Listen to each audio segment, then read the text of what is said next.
Il détient peut-être quelques clés pour comprendre l'inimaginable. Toute la matinée, l'expert psychiatre a livré à la cour son analyse de la personnalité des accusés. De quoi tenter d'expliquer comment 7 personnes ont pu participer durant des mois au martyre de Christopher sans broncher. On a retrouvé beaucoup d'immaturité, donc affective et intellectuelle, chez chacune de ces personnes.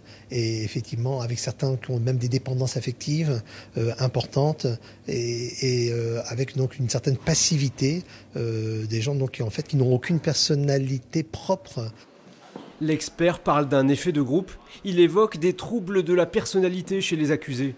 Mais ce ne sont pas des malades, précise-t-il. La cour l'attendait sans doute sur le rôle moteur qu'aurait joué Cathy, la mère de famille. Il ne s'est guère avancé sur ce point, mais l'avocat de la famille de la victime a sa conviction.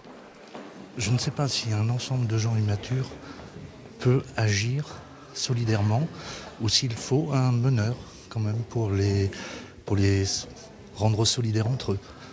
Mais une chose est sûre, c'est qu'on constate aujourd'hui des personnes qui ont été à tout moment, sans le moindre regret.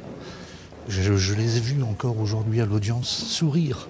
Certains accusés font plutôt figure d'exécutants insensibles à la souffrance de la victime. Il y a la fille qui ne voulait pas décevoir sa mère, le compagnon de la mère décrit comme influençable, et puis la copine du fils, presque une marionnette, analyse le psychiatre.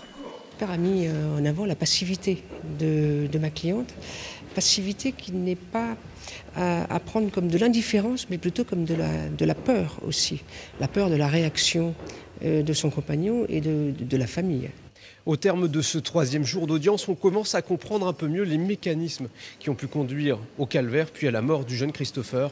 Pour autant, il reste de nombreuses zones d'ombre pour comprendre comment les protagonistes ont pu atteindre un tel degré de barbarie. Même parmi leurs avocats, certains doutent que toute la lumière puisse être faite d'ici à la fin du procès.